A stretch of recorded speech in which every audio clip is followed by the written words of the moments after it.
అందరికీ నమస్కారం. అందరికీ వైకుంఠ ఏకాదశి శుభాకాంక్షలు.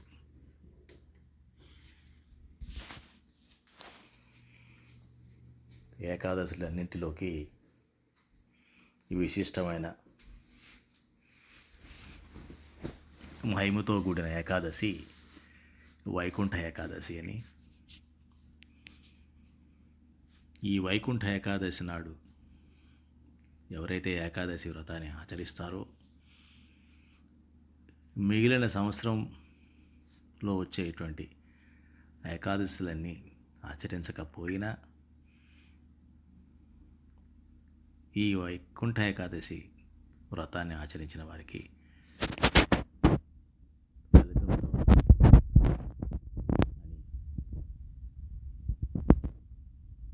దాని యొక్క విశిష్టత. అయితే సత్సంగీయులు, భక్తులు, సత్వగుణ ఆచార వ్యవహార శైలి ఉన్నవారు, భగవంతుని ఆరాధించేవారు, నిత్య సత్తులై ఉన్నవారికి వారు ప్రతి నెల వచ్చే 2 ఏకాదశులు చేసేవారికి మరి వైకుంఠ ఏకాదశి కూడా చేస్తే అది ఎంత పుణ్యమో, వారికి ఇంకెంత భాగ్యం అన్నది మనం గ్రహిస్తే మరి మన సత్సంగంలో వారందరూ కూడా ఆ కోవ కిందకు వస్తారు. కాబట్టి ధన్యులు.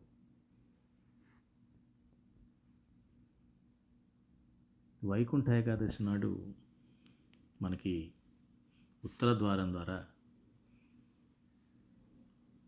నారాయణుని దర్శించడం అన్నది విశిష్టత.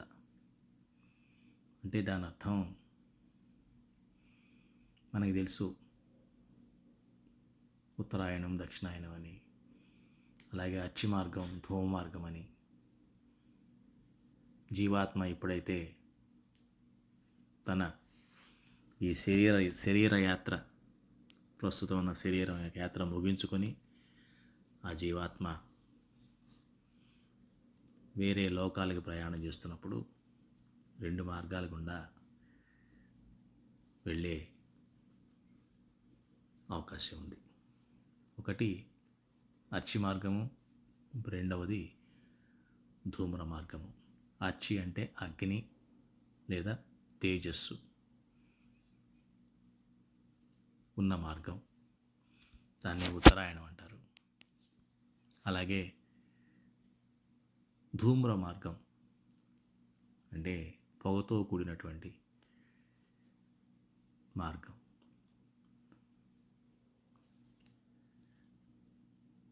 ఉత్తమ భక్తులు, భగవంతుడి మెచ్చిన జ్ఞానులు, సత్వగుణ సంపన్నులు, సదాచార సంపన్నులు, పరమాత్మ ఎదుగలిగిన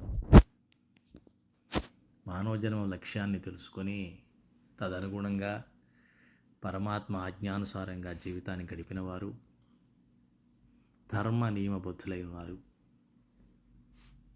వారు ఈ అర్చి మార్గము గుండా, అంటే దాని అర్థం తేజో మార్గము, అంటే దాని అర్థం దివ్య శరీరంతో ఊర్ధ్వలోకాలని చేరుకుంటారు.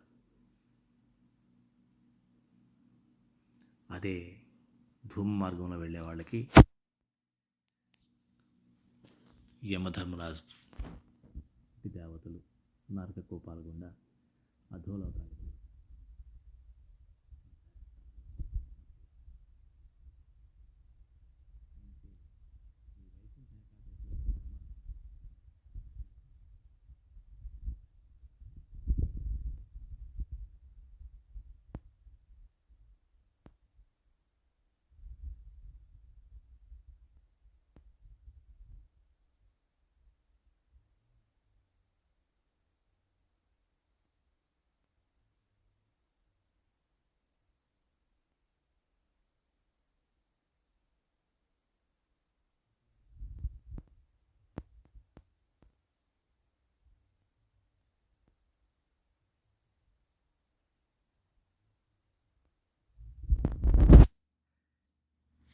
భావనతో ఈ రోజంతా పరమాత్మని ఆరాధించాలి, పరమాత్మని మాత్రమే వీక్షించాలి, పరమాత్మ గురించిన కథలు మాత్రమే శ్రవణం చేయాలి.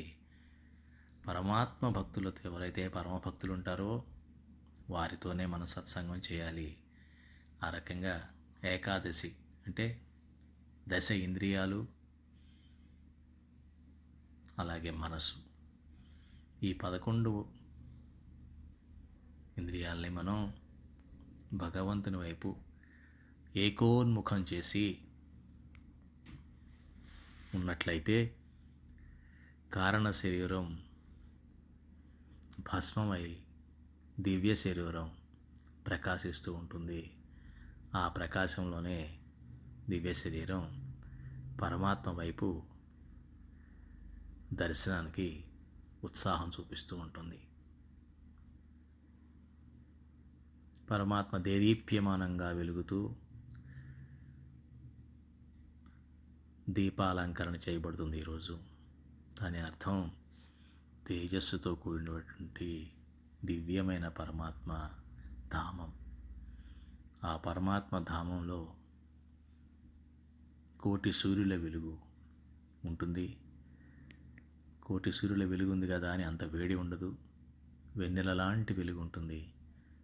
ఆ భావన భావిస్తూ పరమానందాన్ని మనం అనుభవించి ఈ వ్రతాన్ని పూర్తి చేసినట్లయితే మనకి సకల పుణ్యము, పరమాత్మ అనుగ్రహం లభిస్తుంది. అందులో ఎటువంటి అనుమానం లేదు. ఆ రకంగా మన వారందరూ కూడా ఈ వైకుంఠ ఏకాదశిని భక్తి శ్రద్ధలతో మొక్కుబడిగా కాకుండా తను ఆత్మగా ఉంటూ పరమాత్మ యొక్క అనుభూతిని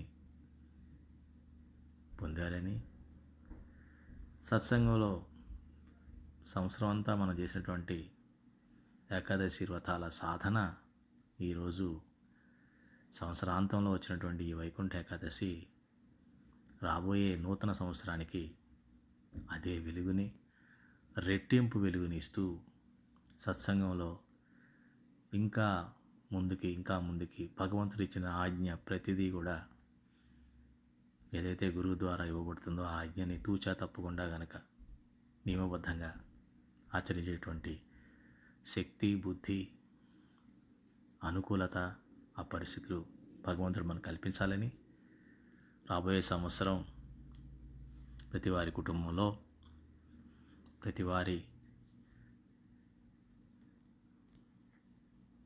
మిత్ర బృందంలో, వారి చుట్టూ ఉన్న సమాజంలో పరమాత్మ విశేషంగా వారిని మార్గదర్శకంగా ఉండాలని, సత్సంగం అనేటువంటి నౌకలో వారు ప్రయాణం చేస్తూ ఈ భవసాగరాన్ని